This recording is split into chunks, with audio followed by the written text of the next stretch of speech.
Hello, everybody. Welcome to another episode of Extra Time presented by in 90 Minutes podcast. As always, it's John, joined by Luke. I'm battered and bruised from Saturday. Um, yeah, you don't sound like it though. Worse than I am. Somehow I've always made it through the main show without sounding like a, a pubescent boy. I had an interview today and had to apologize straight off the bat, and then did some self care with a tea, honey, or a lemon, not tea, honey, lemon, and cayenne pepper concoction my mom told me to make to help my vocal cords, and it really helped. So at least I can talk at somewhat a monotone volume tonight. Um, yeah, really. I mean, we've said in past episodes really all that can be said about the team, where we're at, where we want to go.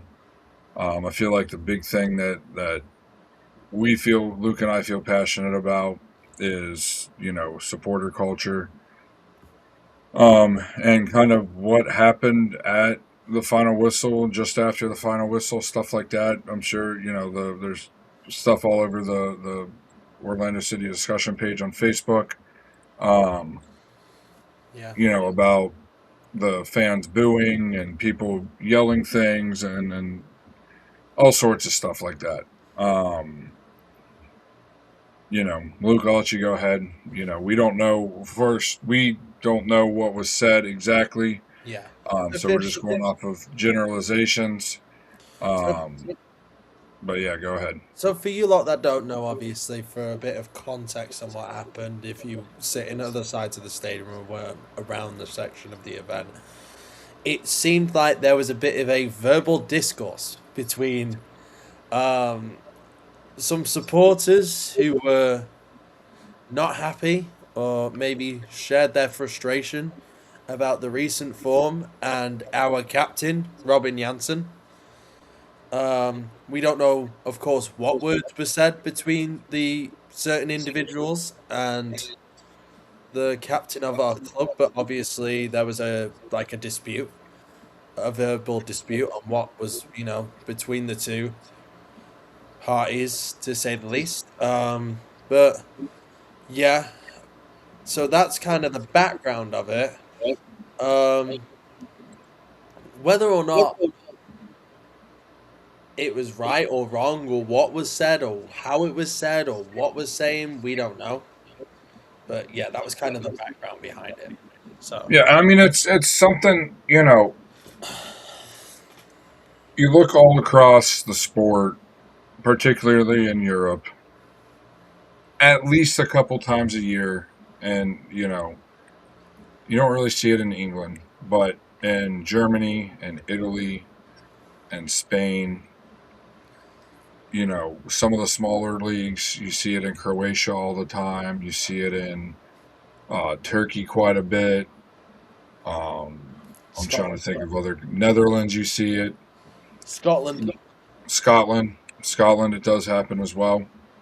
Where when a team that has an expectation, like I feel like, as much as we say things on here, I feel like the general consensus among especially those in the supporter section, those people in the supporter group and people like Luke and I that aren't in an official supporter group, are the consensus is we want the team to win. We want the team to do well. We want us to be dominant. We want us to win trophies. All of that jazz. And obviously overseas, they take it to another level. Another level than most of us do.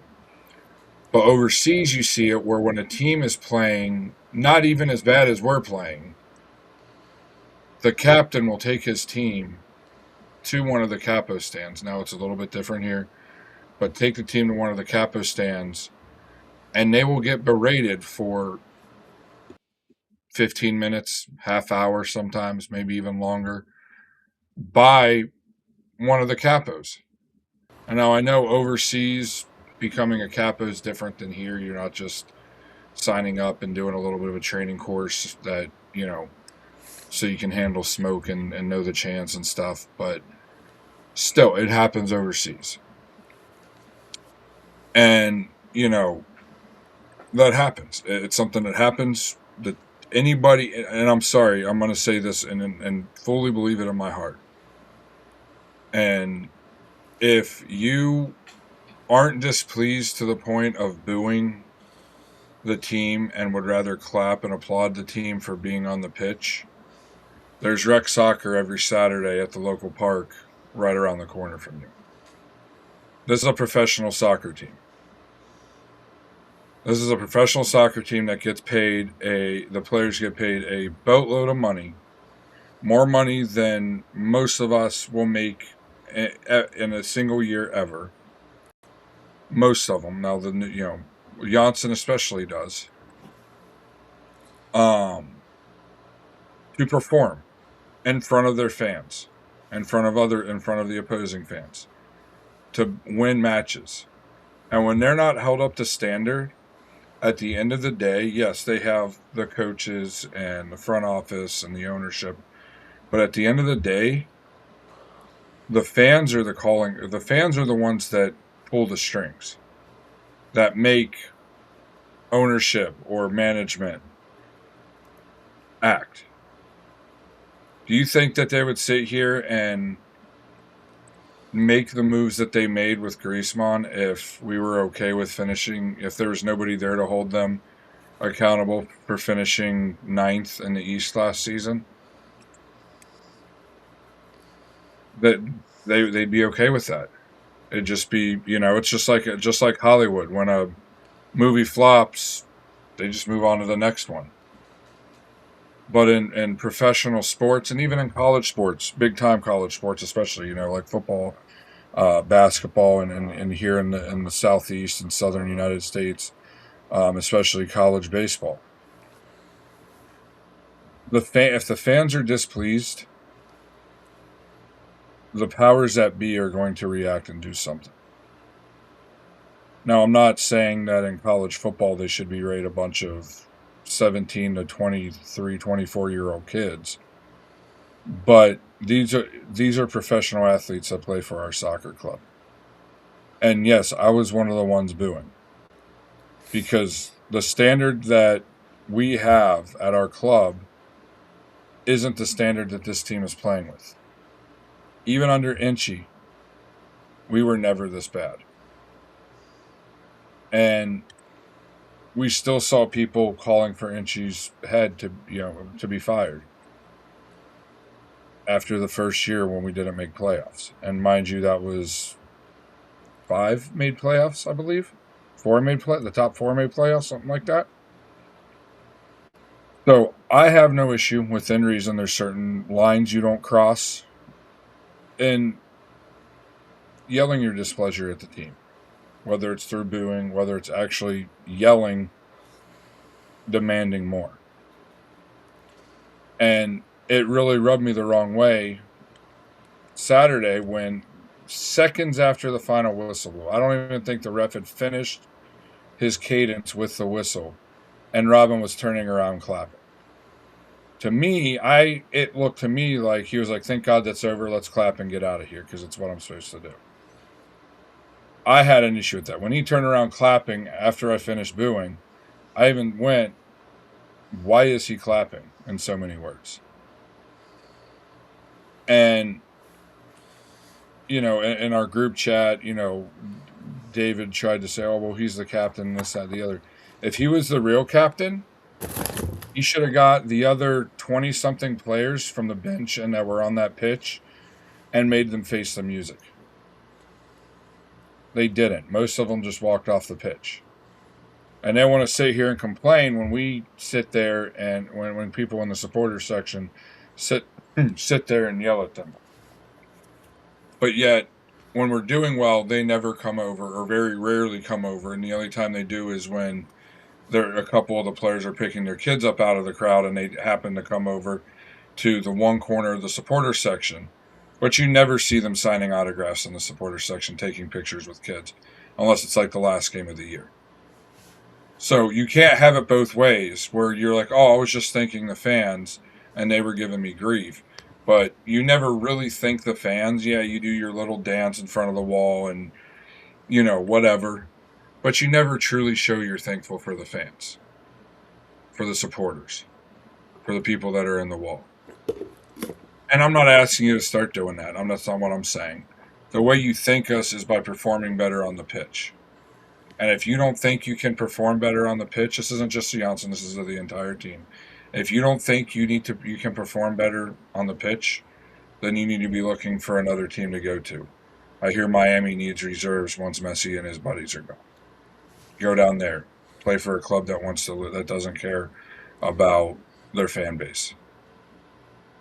But don't be sitting there as fans especially that are sitting there crying on social media because a bunch of us care about what this club does.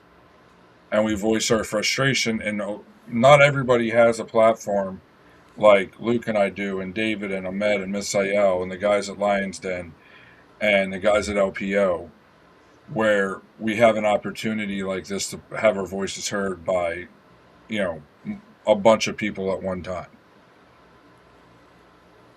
And the only way those people can do it is when they're at the stadium and they let their voice be known after a better, but better after bad isn't good. So it was still a pretty bad performance by the team. A club that struggles to stop goals from going in, we couldn't even get one on. We only have, 3 shots on target, I believe? Yeah. And we dominated possession. We had nearly 2/3 of possession. We had 17 shots and only 3 of those on target. So what I'm saying is if you as fans want to sit there and complain about it and just want to sit there and clap for the guys because they tried hard. Like I said when I started, there's a there's a park down the road from you, I'm sure, that almost every Saturday and Sunday has soccer that's there to give out A participation bunch of my mates play at XL. There you go, or just go to XL on any given night, and that's there too. You could just watch a bunch of lads probably play football and whack each other. If you want to go watch good, entertaining football, there's always that. Yeah. So I don't know what you think, Luke, but that's where I'm I at. completely agree. I think you've kind of took the words out of my mouth, specifically in the sense of just I wanted to go on the fact that players like that shouldn't be having a go when they're doing bad at their jobs. We're the customers, and yet you're yelling at us. We pay your wages. We pay for that thing in your hotel, your house, your wages, your shopping. We give you a comfortable life. We've given you a place to make you feel comfortable, and yet you have a go at us for what's going on. When all we've done, especially in this city, because there's other places, even around this league, never mind around the world, that give criticism when criticism is due. I feel like Orlando's quite tamed, which is my biggest criticism of the fan base for a very, very, very long time. Which is we've been quite tamed and we've been quite nice in times where we should have been more aggressive towards our own players in times. So it just kind of shows that they're not used to it and they don't like it. They don't like being pressed in times of adversity. But pressure makes diamonds in in times of these where you need to put the pressure on people to see if they're really resilient and really the player that they think they are. You need to put a bit more pressure on them to see if they either, thrive or they crack. Because that's when true players are made. Because it's all fun for games getting all the support and backing them when all things are going well. But when times get tough, who are those players in that dressing room? Who are the players willing to step forward to those supporters and give people answers? I don't think there's a few in there. And I don't think they're the players that you think they are. So, that's just my quick opinion of it. Especially that seeing our captain have a go at supporters was a huge disappointment on a magnitude of levels. He should be just taking it. You know, you're the representative of this club. You wear the armband of this club. You won a trophy with this club, and yet you're having a go, thinking you know better than some of the people that's been supporting this club for how many years before you were even there. After you're going to be there, I think it was a disgrace. I think Robin Janssen was a disgrace for having a go at supporters who have been there before him and will be there after him. Supporters group or not. So that's my opinion of it. Yeah, and it's not like it was an opposing fan or opposing fans. These are people that invest time, you know. Like, for instance, I mean, Luke was a little bit late because he got caught up at home doing something. That's not a dig, that's just what happened.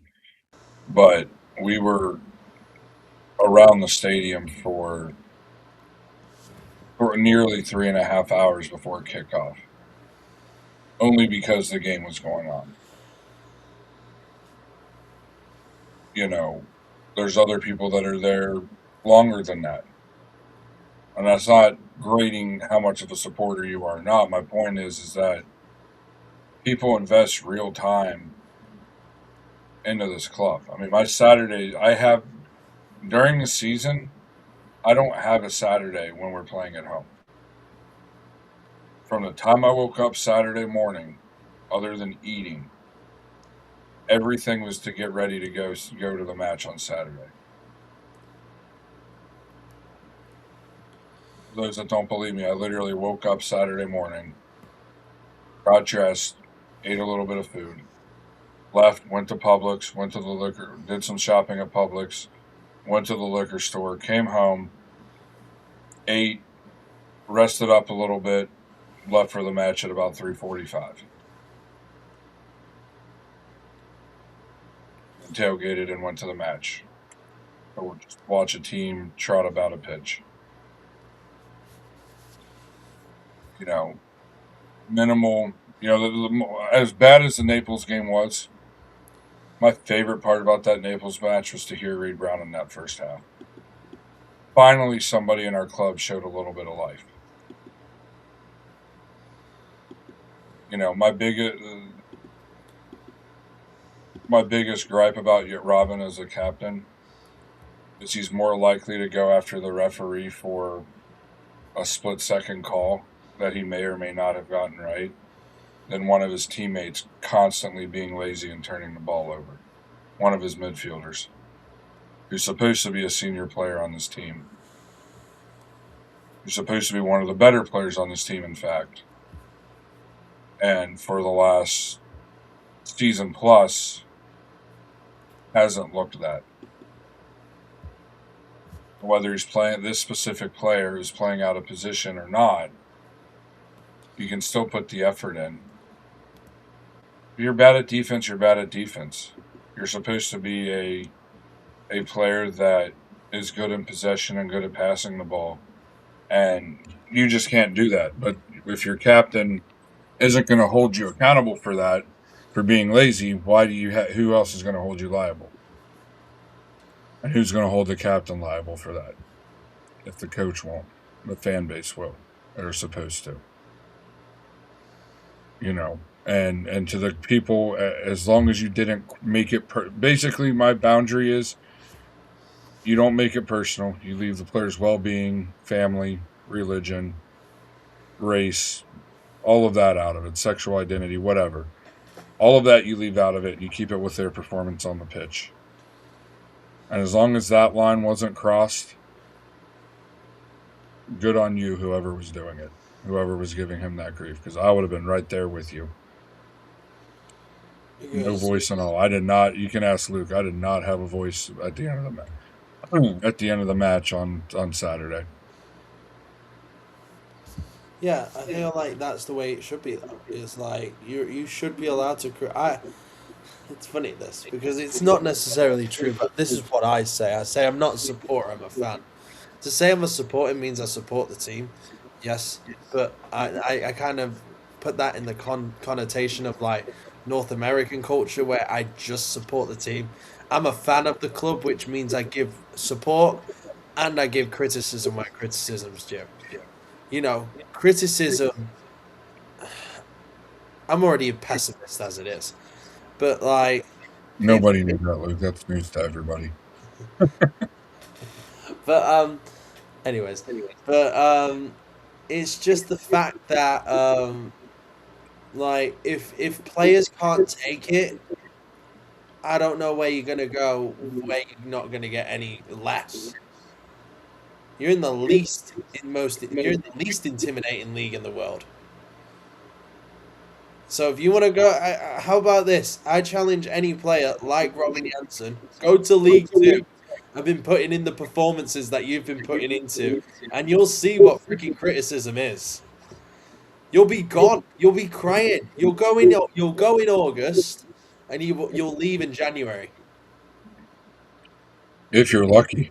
Yeah, if you're lucky, because you can't, because you won't be able to hack it. And I mean, you go down to South America, Argentina or Brazil, and you go. Don't even have to be at one of the big clubs. You can be at a second or third division, and you'll have 20, 30,000 people yelling at you, not 4 or 5. Yeah. I don't know the exact number. It sounded like it may have been one, maybe 4 or 5 people. And it's just it's baffling to me that he's so insecure in what they're doing, and it's partly has to do with the way the league does things, which I'll get to in a minute. But it baffles me that somebody like him, who this club legitimately changed his life. You think about what he was doing 2 or 3 years prior to joining our club. He was like a bricklayer. He was a forklift driver at a horseshoe factory. Yeah, it was like or like a yeah that. Basically the same thing. Same difference. He had a blue collar job. He was a bricklayer. Yeah. Same difference. I think it was Pasilic who was a bricklayer. But we literally changed his life. And 7 years later, 8 years later, he's gonna do that. Like I keep saying on this show and on the main show, the badge carries weight.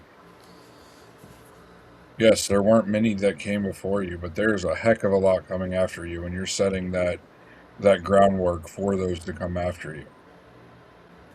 What I was saying about the league, the worst thing this league does, and it has to do with the way U.S. Soccer does things, is they vet and threaten the reporters for the press conferences, for the pressers, of what they can and can't say. You can't be critical as a member of the media covering the MLS, or overly critical. It's all censored. It's all under a banner, which is Major League Soccer. Major League Soccer is a banner in itself. Mm-hmm. So you're not allowed to. You're allowed to be a supporter or be a professional in their discretion, only. Yep.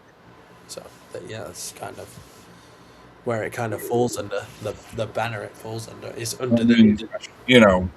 I'd like to think it changed. It's going to change when Garber gets in, but to me, that's one of the last things that'll change. When Garber gets in or gets out. Yeah. There's so much bigger fish to fry than that. It's got to change at the national level too. It can't be spoon feeding the questions to the manager, the questions to the players. There has to be accountability there as well. Which, honestly, you see the way the U.S. men's national team is right now. The way they play with the national team shirt on, they play like a bunch of spoiled millionaires. It's the fragility. It's the fragility of emotion around the league, which is nuts. Mm-hmm. It's like everything has to be censored, or it's gonna be a problem. Because they're afraid that if they start sacking managers every week, they're going to say, well, they're going to get the criticism from other leagues and other fans around the world saying, well, MLS is not sustainable if they keep on sacking their managers every week.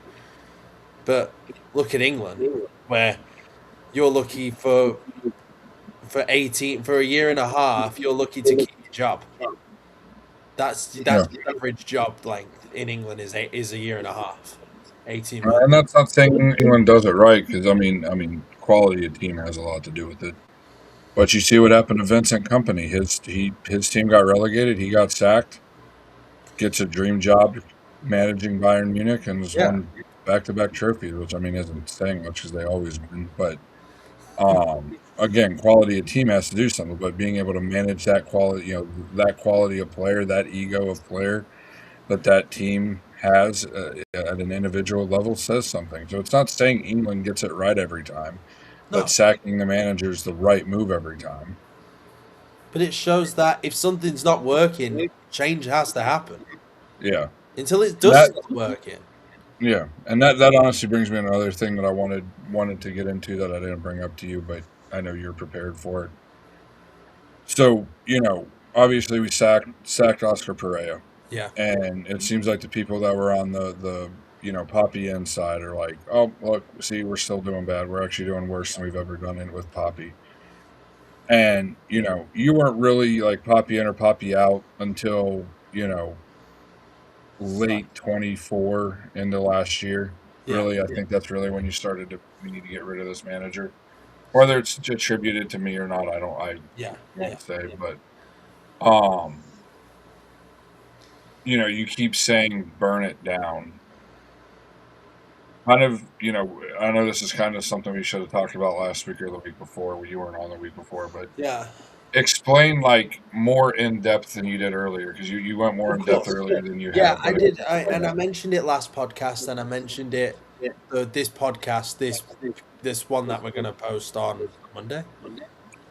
Wednesday, you mentioned it in the main show earlier. Yeah, Came out when on is the Monday. main That's show when coming that out? was Is the main show's coming out Monday, right? Monday, yeah, it's already out. So Unless it's audio, and then it'll be yeah, Tuesday. yeah. So of course I mentioned it. It's already out. If you've not watched it before, I mentioned twice the podcast before and now about burning it down and just starting it from scratch. Burning it down specifically, I mean everybody from the Oscar Pereira institution with this so-called negative style of play.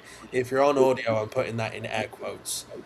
Negative style of play, which is what it is. It is a negative style of play. Every single player, every single coaching staff, past, present, or has worked alongside Oscar Pereira in a managerial capacity, player capacity, or like staff capacity, has been infected by his style of play, that negative style of play in which has brought us a trophy, but has regressed us to a point where it has just been absolutely horrific, which cost him his job. So when I mean burn it down, I mean it's an institutional problem where Oscar Pereira, because he was here for the last 7, 8 years, 6 years. 20 through 25, 6 seasons. So since he was here for the last 6 seasons, has made a mark on this team, for better or for worse. And since we need something completely brand new, that is where I'm coming from, where I use the terminology burn it down, quote unquote, because we just need something completely new. We need a new identity in this club. And it starts with Griezmann. And according to JJ on the podcast before, the new manager that potentially we could be or could not be getting, it starts with that. So That's what I kind of, for clarification, mean burn it down and the institution part of it, because this institution that we did have has infected players, and we've seen it affect players with their style of play. It started off with Nani, where Nani kind of started off really well, allowed do what he had to do, and yet with the institution and kind of the Wilfs institution as well, caused him to absolutely fall off the rails. It started off with Torres. Torres started to fade on the back of his Orlando career because he was kind of restrained on what he can do as a player.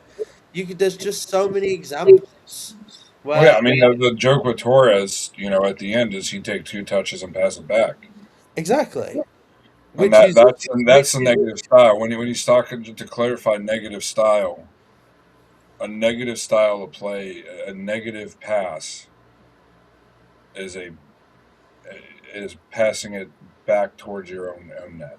and it's not only just passing it backwards, John, to say the least. It's Yeah, passing it backwards when you have an opportunity to pass it forwards. When or there's an do something open pass forward. Yes. forwards, and yet you still choose to pass it backwards. That's a negative style of play. Yeah, So and when he would pass it backwards, he wasn't kind of to what you're saying. He wasn't passing it backwards to make a run. yeah, he was He just was passing passing it it back. backwards for the sake of passing it backwards and not being, brave or creative or any of the adjectives you want to use that Yeah, you need a winger to be in the attacking third. You see it with Pasalic now. yeah. Think about Pasalic the first 3-4 months of last year versus, Pasalic you now. know, yeah, Pasalic has become a victim of the Oscar Pereira effect, the negative style of play. It seeps into players. Managers have such a big role in players. Yeah, it seeps into players this style of play that they want to play. hmm And it's ruining them. It's genuinely ruining them. Now, we have players like Nani that resisted and ended up leaving because he hated it that much. and Or they wouldn't sign him, what? And what and they wouldn't sign him. and then Nani just disappeared. But Nani didn't like it. Nani also didn't get a contract in that situation, of course. hmm But there's also players like Pasalic where it shows, is he good enough to see it, to see what's happening, or is he not? Is he not good enough to see what's happening? Like, is because I think he is good enough to see hmm that he has that individual brilliance to just play on his own, like the Brazilian style of play where you have that flair. But is he good? Is he brave enough to show it Yeah. and play? I don't think he is. I don't think he's brave enough because he wants to play and he wants to just keep on playing because he's trying to get into the World Cup squad. And he's going to do anything he can to get into that World Cup squad. And if he disobeys the manager, then he's not going to get it.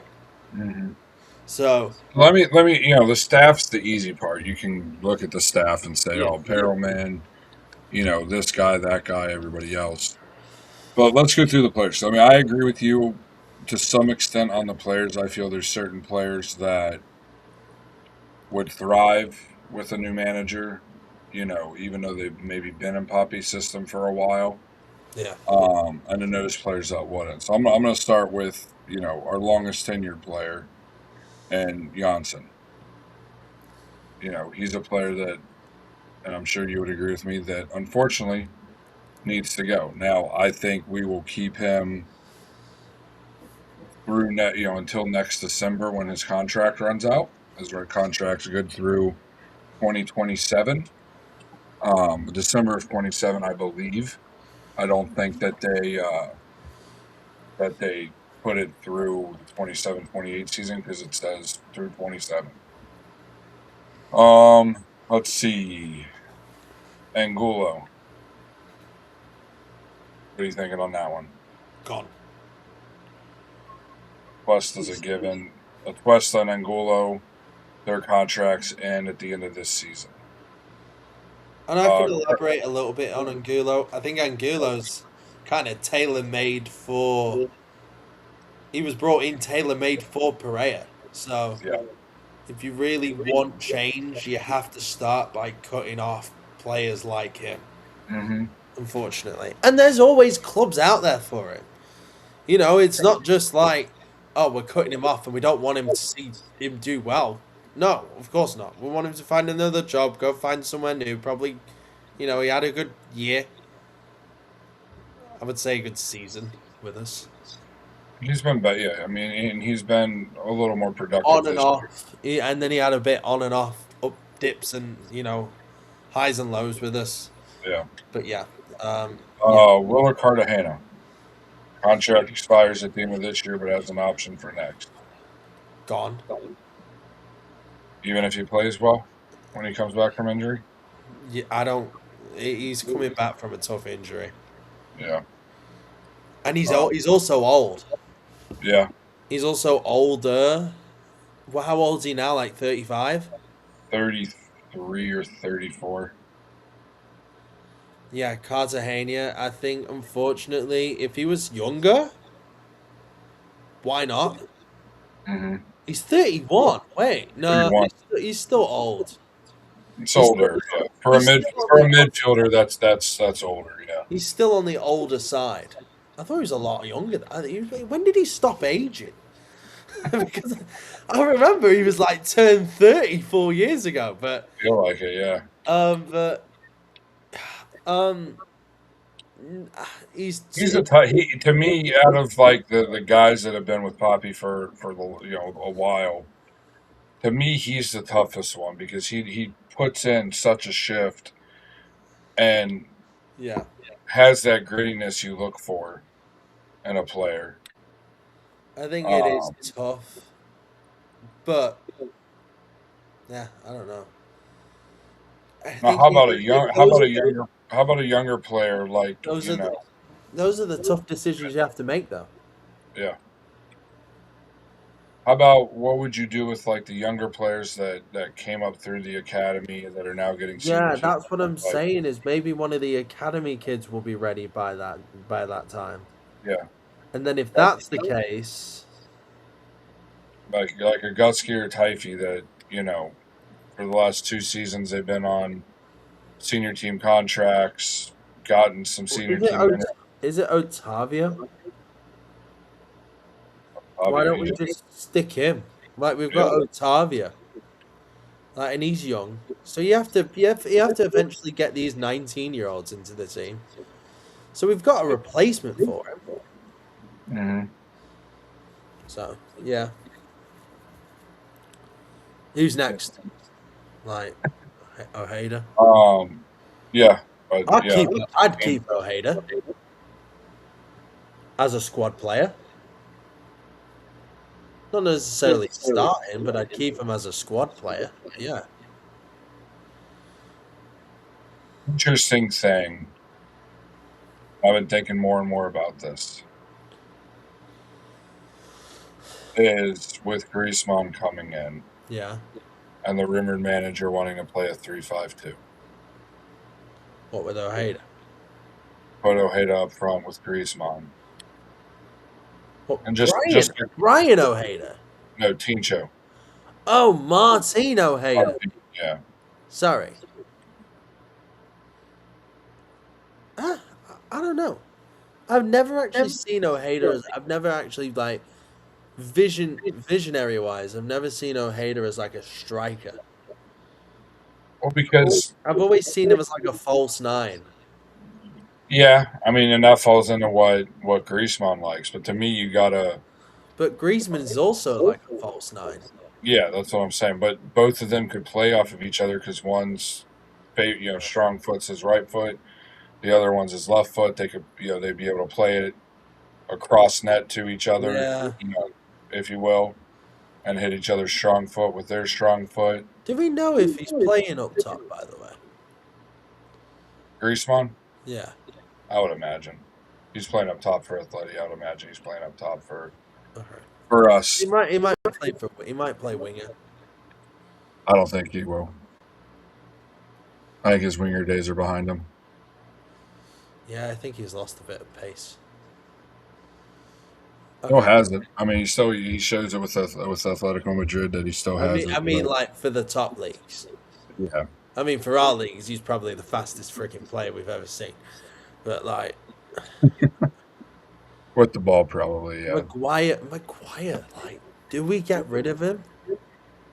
I think based on his injuries the last 2 or 3 seasons, I think Like, do we? That's going to be a tough one to say we're bye going to try to. to. What's Like, that? I said that's probably going to be a tough one to say bye to.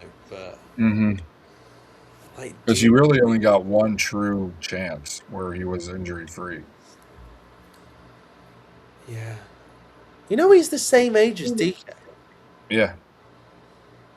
Who scored this past Saturday, by the way? He did score. Shout out to him, by the way. He's the most injury prone player of all time, but yet he always has a goal in him. Like every single time he comes back, so good on him. I don't know. I think Dunk has to go, unfortunately. Yeah, I mean, just his injuries. You know, he can't stay He's healthy. been absolutely riddled with injuries. Which is a If he shame. was out again, and I mean, there's been no word, but in this sport, if you're truly labeled out in a match with a leg injury, you're probably out for some time, a couple weeks to a He's couple only months. played. He's only played since May 3rd of 2025, right? So it's been nearly a year. It's been nearly a year. He's only played 2 full games of football. Wow. He was never a 90-minute player, though. He was never a 90-minute player, no, but it just shows how injuries have kind of riddled his, like, halted his career a little bit. I think the only reason we Never, keep it him was is if never we the get same. another striker, to go Knock up him top. down. Because him coming off the bench, we've seen it is an explosion. Yeah. It's also the fact that I feel really bad talking to him about this because I do have a soft spot for him. But He saved our 2023. he did. He's one player you talked about a little bit ago about playing outside of what the manager wants. He's one player that I really feel like in 23 that did that. Yeah. And Doing stuff no striker had done under Poppy. no, everyone conformed to his system, and then he kind of bursted onto the scene, and he literally bursted onto the scene, and kind of took over. Back to Martino Hayda, I don't think. No, hold on. I'm giving Dunk his flowers, by the way. He sent 4 strikers into unemployment during his time. He sent Kara. He sent freaking Muriel. He sent who else? Like Enrique. I mean, I wouldn't say he sent him into unemployment. He's making a pretty penny over in No, Saudi but Arabia. he sent him into the freaking Saudi Sent league. him packing, yeah. He sent him packing. He sent, and then there was one other that I probably can't even name. Tesho. No. Tesho left before him. Yeah, I know. Didn't he? Yeah. I don't know. But it just shows that he sent all these players, all these experienced players into unemployment. Right? So I'm giving him his flowers. Dunk was a class signing. Now, Yeah, good draft pick. could he come back to what he used to be? I don't know. Because he's had now 2. I know the shoulder was a problem. Mm-hmm. Was it? Was there another one? Another problem? Wasn't it his hand? Didn't he? No, that was his shoulder. No, it was Oh, his Charlotte. shoulder. It was his shoulder, and then it wasn't like his Achilles. It wasn't his Achilles. It was like No. he had like a leg injury, something. Yeah. So it just shows that you just don't know. We'll see. We'll see with Dunk in the future. It's very undecided. If we can He was knock worth, according to FootMob, his transfer value was 7.3 million coming into last season. it's now like 1. It's 2.2. Yeah. Trying to find injury history. I thought they had Maybe it with on this here. Griezmann edition, it can kind of help him out. I don't know. Having a player like him is always useful to have. So Yeah, I mean, I think he'd be a good bench option. You know, with that, his contract. Yeah, I mean, FootMob has a leg injury, expected to return mid-May, so he's out for a month. yeah, But him being a bench player, do you want somebody, with a TAM contract, an allocated money contract, riding the bench? yeah. Being your third striker. I don't know. So it's up to him. Yeah, up to him and up to the club. Genuinely up to him. I'd like him to stay. I've got a soft spot for him. Maybe we can keep him around as an impact player. But I'd like to see him succeed in another league. Maybe even go to a League One club, like a top League One club. Mhm. I don't know what League One club. His contract. Blackpool is on the up. I'm just joking, by the way. He's good enough for the championship, I think. Yeah, no, I think he's definitely good enough, for at least a mid-table championship I club. could see. You know what? I could see him going to Wrexham. A team like that who's like teetering playoffs, Mm-hmm. or if he wants to be successful, probably like a Birmingham or a Sheffield United, something like that. Sheffield United's in League One now. No, Sheffield United's in the Championship. Okay. I was about to say I remember them being in the Prem. So just for clarification, Duncan's contract ends in December of 27, but he does have an option for 28. Yeah.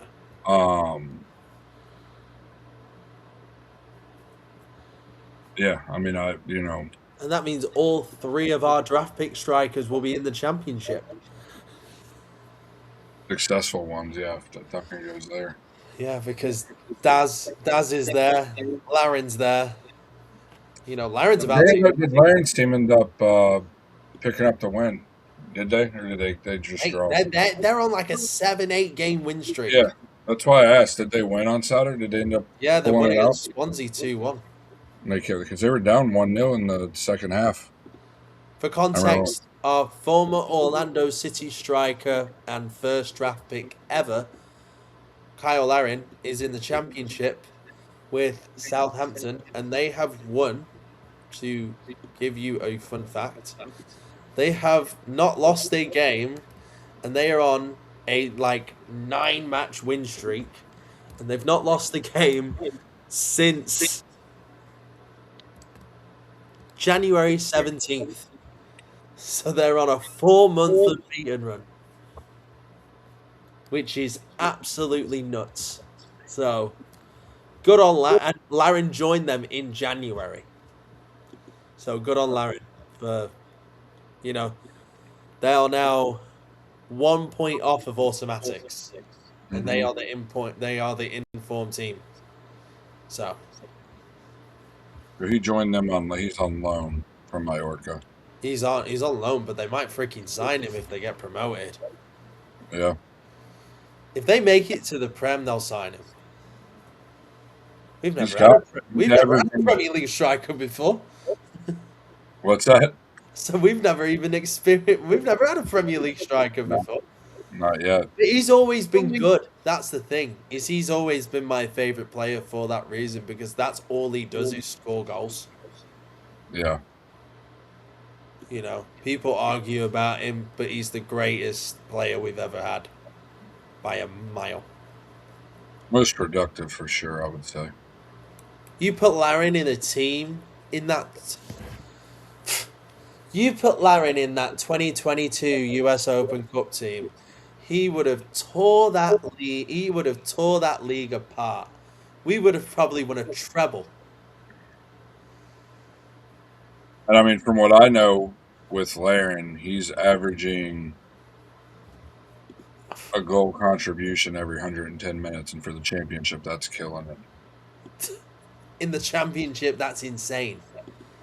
He's on. I think you're right. I think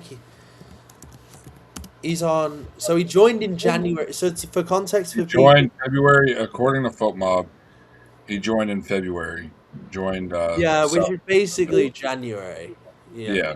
if you're being specific, Trevor. So he's appeared in 13 matches, started 7, has 660 minutes played, and he has 5 goals and 1 assist. Yeah, so he started 7 league games and got 5 goals and 1 assist in the league. Yeah. That's nuts. And he went on to beat Wrexham 5-1, Derby 2-1, Blackburn 3-0, and Swansea 2-1. And he went on to beat Arsenal in the FA Cup. Yeah. Only got 20 minutes in that one, but yeah. Yeah, but still, his team went on to beat Arsenal in the FA Cup. Yeah. Which is still insane. So good on him. Anyways, you know what's hilarious is he's only, according to Foot Mob, his transfer value is only $500,000 more than Duncan's. Piss off. No chance. He's probably transfer values kill me. But he is Canadian. That's his national. So for people that don't know, nationality does matter pretty much in the transfer market. There's something called the English tax, where English players are worth significantly more than American players or Canadian players or Mexican players or whatever. English players are worth a lot more because they're English. Yeah. Well, my favorite is when they take an American player, like they've done it with Christian Pulisic multiple times, and it'll be like Christopher Pulisic, and it'll have like an England badge under his name. Christopher Poolerwood. Yeah, whatever the name is, and it'll be like English, or from the UK, 30 million, worth 30 million euros, and then it'll be like Cristiano Pulisic from Portugal, where those are I think those are hilarious. Yeah. But it just shows that, But I mean, it makes sense because it's the heritage, it's the heritage that's built up by those countries, that make that sometimes unjustly, or incorrectly, skyrocket. Yeah. But there's something else. Oh yeah, tickets, away tickets. I'll let you take this one. Oh, yeah, disgrace. No, it is. I say I'm joking. I'm not joking. It's a disgrace. So I'm giving context for everything. I feel like I'm a broken record. For context, for people that don't know, for the past 4, 5? It's been that way since I can remember. As long as I can remember, yeah. The club has seemed to excluded season ticket members from away tickets and seemed to prioritise supporters group members. Now, if there's somebody out here watching like Ricardo or like elsewhere people who Ricardo can get in contact with, hint, hint, hint, Ricardo, please get in contact with your board members. It is wrong. It is fan discrimination. And it is a joke that people who pay $400, $300, all the way up to thousands get less privileges than people who pay $20 for a season for a season ticket member package, a supporters group package that costs a penny and you get a crappy scarf or whatever. Well, and like my thing is too is like the amount to the side the money, the fee to join the supporters groups doesn't go to the club. It goes to the supporter group. When you're paying for your season tickets, you're paying the club. And Yeah, yes, the club does give 2 free tickets to an away match. But for guys like Luke and I, we wanna be in the supporter section. We wanna be where we can be, you know, rowdy and lose our voice at the match. If we do that, go to any away match and we're sitting in, section XYZ surrounded by a bunch of home fans, and we start doing that, 1, we're either gonna get kicked out, or 2, we're gonna get beat up and kicked out, neither of which I really feel like doing. yeah, I'm all And right there. you stick out like a sore thumb doing that, and, you know, I would much rather be with a bunch of, whether we agree with what they do or not, be with a bunch of be with the supporter groups and be able to, you Strength in know numbers, yeah, because whether we like it or not, football violence still happens, even in this league. even here. I mean, we saw it just 2 weeks ago, a week and a half ago, basically, with the Champions Cup match, the, Nashville and Club America game. You see it. I mean, we've seen it here. We saw it with, New York City. I mean, a police officer was assaulted. We've seen it with Atlanta. We've seen it with Miami. Um, it happens. It's not something that we stand for, but it happens, and it's one of those that. That aside, my experience watching a match, I like being rowdy and vocal during. Obviously, people that watch the main show know more times than not after a home match, my voice does not sound like it should. And Luke's very much the same way. A little bit different than me, but very much, the same way with that in that aspect.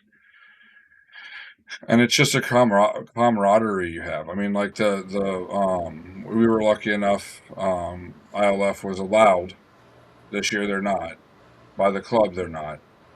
ILF was allowed last year to open their tickets up for non-members. So Luke and I were able to snag 2 tickets to the Rowdies match.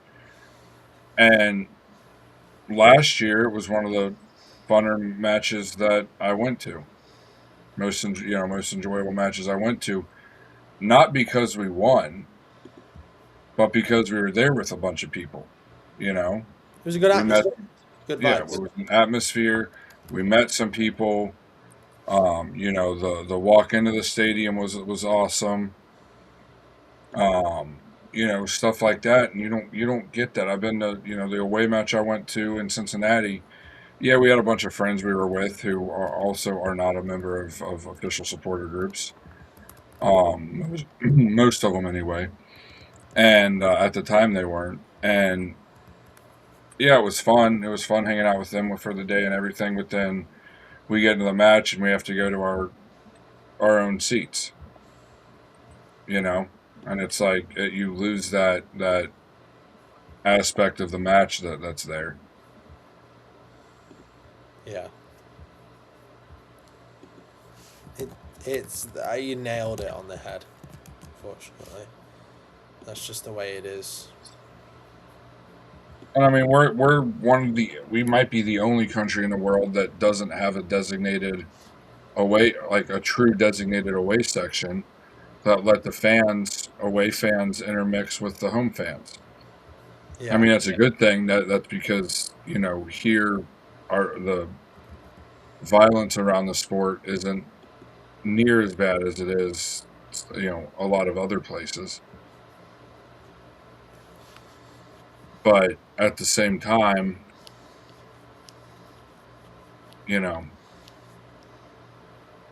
it invites people to walk in with jerseys of players and teams that aren't even involved in the match.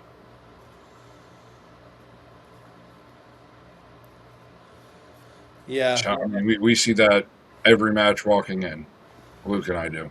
Just irrelevant kits that have nothing to do with the game also. Like Man City kits and Arsenal kits, and just leave them at home. Why do you have to have a need to wear them? Just like, if you're thinking about wearing another team's kit, stay home. Unless you're in the allocated away section, then feel free to wear whatever kit you want. Yeah. But if you're thinking about wearing another team's kit to an Orlando game, don't stay home. I don't want you there. I don't want you there. I think I can speak on John's behalf. He doesn't want you there. I think nobody wants you there. So just stay home. I don't care if it's a Man City kit, an Arsenal kit, a Liverpool kit, Man United kit, Real Madrid, Barcelona, any of them. Just don't. No point. Yeah. I mean, I'll even call out people that have kits of the European clubs that I follow. I mean, I called out one match earlier this year, called out somebody in a Milan shirt. And I've been following them since 608, whenever Ronaldinho was there. Yeah. So. So, I mean, it's something. It's never made sense to me, even before I got heavily involved in the sport like I am. It's been something that I've never understood. Going to baseball games growing up, I never understood why people would wear Yankees hats to a Reds Cardinals game. It just made no sense to me why people did that. Yeah. You're right, though. It's like, why do people do it? We will never know the answer. It's unfortunate that it's the way it is, but it's the game. Yeah. But there's ways. It's the game, but there's ways for the clubs to prevent violence in football and prevent incidences. That being one of them. Because when I see this happen, what was it, last game or the game before, John? When I saw somebody in an away kit walking past the wall, going around. That was Saturday. It was on Saturday, wasn't it? That was an Argentinian kid that we saw Saturday. Yeah, it was an Argentina Messi kit. Well, it was an Argentina Messi kit, right? Messi kit around Orlando. That's like having, I don't know, a Wayne Rooney kit at a City game or a Liverpool game. At the Etihad around here. When you see that, you better believe I'm having a go at that guy, because what's he doing here wearing that kit in our stadium? Meanwhile, one of the security guards come up to me, says, "Calm down right now. Calm down." Like, he's not doing anything. I said, he's wearing an opposition team shirt, opposition players shirt around the wall. And you better believe I'm going to have a go at him, because why shouldn't I? And to clarify those that don't know what Luke's saying in his British English, have a go, he means say something about it. Oh, sorry. Some people hear have a go, they think you're coming out swinging. Oh, no. I'm not going out swinging. Not yet. No. But you better believe I'm, like, having a yelling match at him. Because, like, it's the game. Now, when a security guard comes up to me and says, "Well, why are you having it? Like, why are you yelling at him and stuff?" I'm like, "It's the freaking game, mate." I said, "If you don't like it," I've put this on Twitter. It was on Twitter. It wasn't Reddit. I'm about to expose myself on Reddit here, because I'm normally anonymous. I said specifically, if you don't like it, go watch tennis. There's plenty of tennis matches available where you can watch it and you can enjoy it and stuff. There's probably more beef in tennis. You're allowed more of a yelling match at tennis than you are in the MLS at the moment. It's a little extreme. I watch tennis casually, like the finals of Like Wimbledon. yeah, Wimbledon and the U.S. Open and, Yeah. and Australia and stuff, and you're not allowed to yell anything there until the point's over. Exactly. So it's the way that kind of I see the league is you're not allowed to yell anything or you get in trouble. But it was just a little bit of a culture shock where I'm that I'm getting not like a verbal warning outside of stadium premises because But you were on the grounds, but still. I was on the grounds. I wasn't physically in the ground yet. Over somebody who was wearing an opposite team shirt. Or And wearing like to me, Luke, like I mean, it doesn't matter either way, but to me, it's like I've been told that when Orlando City when they have the tours at Interco Stadium and a kid wears a Miami shirt, they make him change his shirt. Like that's one of the rules when they give tours. yeah. Why? And I understand, yeah, you're losing out. People won't buy, won't come into the gate then and stuff. But like, who cares?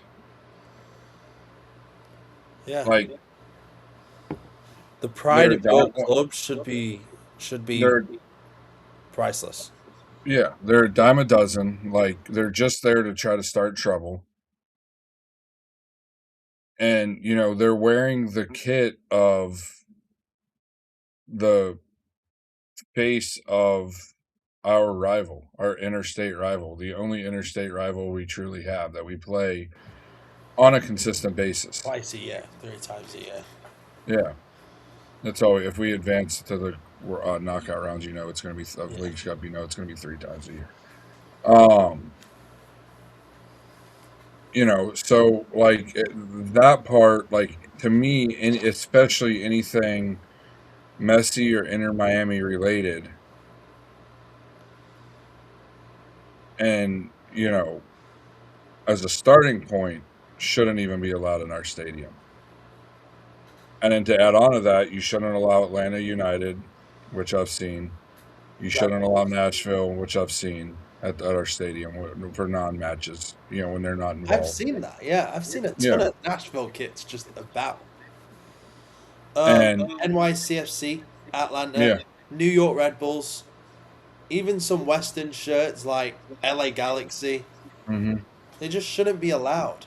just ban them unless they're playing a match in our at our stadium.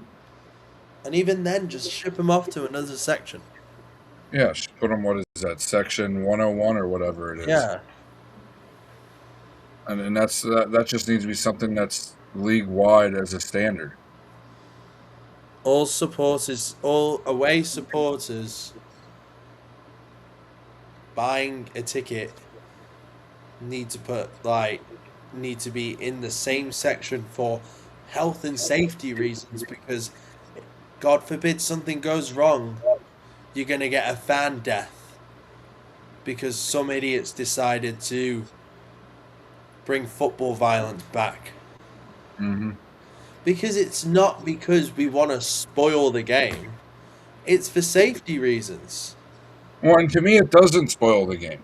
If you have, let's just say Miami, for instance, you have 4,000 Miami fans on the opposite side of the wall, all screaming their chants and stuff, and then you have the wall screaming our chants. Think about the atmosphere that creates Yeah, versus where you I only know, I have understand that aspect, of course. a I was couple just hundred Miami fans on that end, where you can't even hear them over the noise of the crowd, and then another 3,600 scattered around the stadium.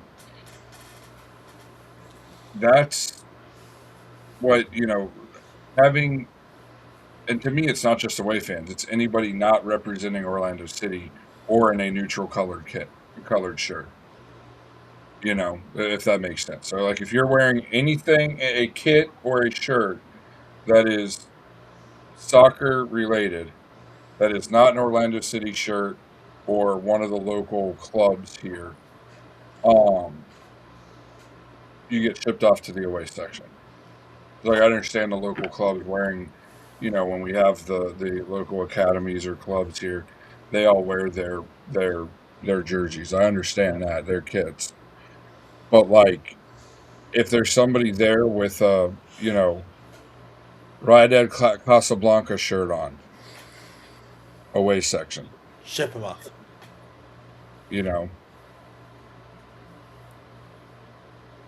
And to me, it's just a common sense thing to do. Period. Because it looks better on TV too. It looks better. It does. It looks a lot better on TV when you've got a group of supporters in one end and then another group of supporters in the other. Mm-hmm. It's a great atmosphere. Safe, better atmosphere. Looks more organised. I see no downsides. Mm-hmm. Oh, there's going to be people complaining. I paid $20. This much money to sit pitch side, and you ship me up into the upper deck. I'm going to say it again. Use common sense. No, not that. Well, yeah, well, that. You stop. I wasn't going to say that. Go to golf. I don't know what to tell you. Like, go to golf. People are still wearing Tiger Woods stuff on the course. Go to horse racing. I don't know what to tell you. Like, if you think that you care about, my seat's in the first row, I want to go sit there. Go to golf, or horse racing, or tennis. Go back to tennis, please. Just leave our sport if that's what you care about. Yeah, or baseball. Actually, yeah, they're probably bore him to death. Sorry, I'm really against baseball. That's why I said it. Yeah, I mean, it's just that's a big annoyance of mine, is just seeing all the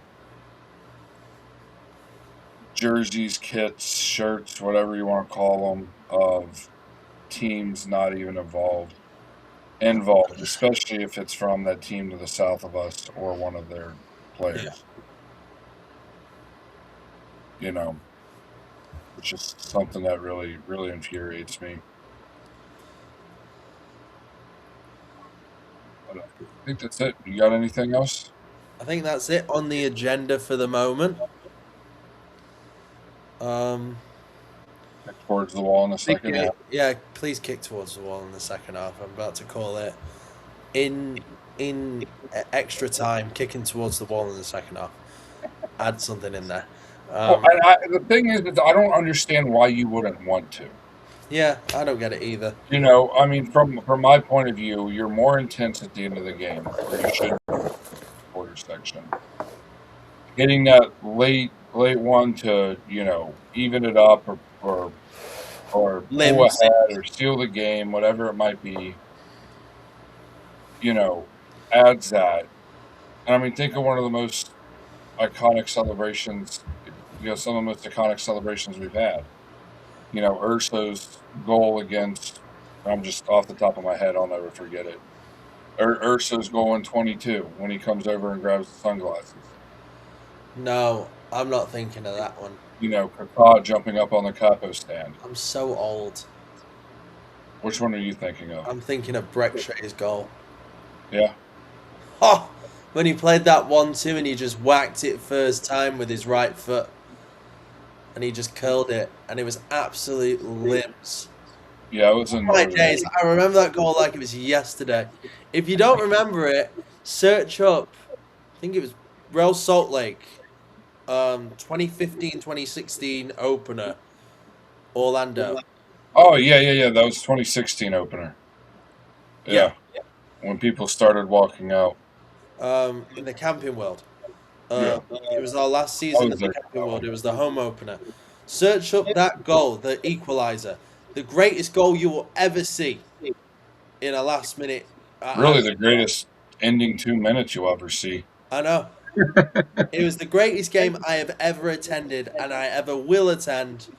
I was 12.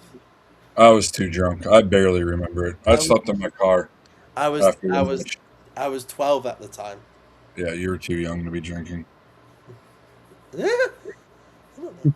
here in the States. Um, yeah, I mean, honestly, Mike, the greatest matchup, my favorite match I ever attended was Columbus in '23 when we came back. Mine was Miami. Miami away game. Very first one. Oh, I remember that one. That was limbs. In 21. Oh, New England 4-1 away. Recently, actually. I was thinking it was last year or the year after. Were you there? Yeah, I was there when we Oh, actually okay. beat them. You should have saw me. I was celebrating amongst nobody.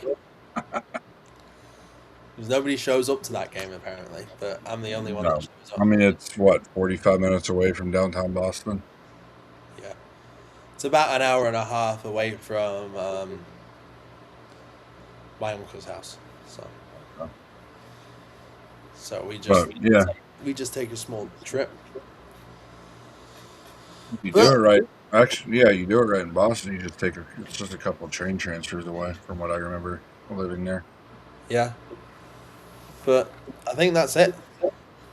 Yeah, cool. Well, like we say every week, thank you guys for watching this show and the main show. You know, please leave your comments. Let us know if you want us to talk about anything. Even if it's on the main show, if we don't get to it on the main show, like we had planned to talk a little bit about the Wall versus Robin controversy that happened after the match Saturday, but we ran out of time on the main show, so we talked about it on this one, which we're going to go a little more in depth on anyway. So if there's anything you guys want to see us talk about, discuss, even if it's something not really pertaining to the club right now, we're open to talking about it. Big month, and at this point, 2 days because it is after midnight on Monday now. Big month and 2 days for the club. Hopefully we can see them start to pick up points, gain some ground on that playoff line to get us ready for what is supposed to be a big summer in the transfer window. Obviously that's yet to be seen. If you want to join the show, let us know. DM us on X or really any of the social medias. If it's not one that I monitor, then one of the other guys will let me know, hey, so-and-so message us, and then, we'll get in touch. But thank you guys for tuning in. And as always, Vamos Orlando.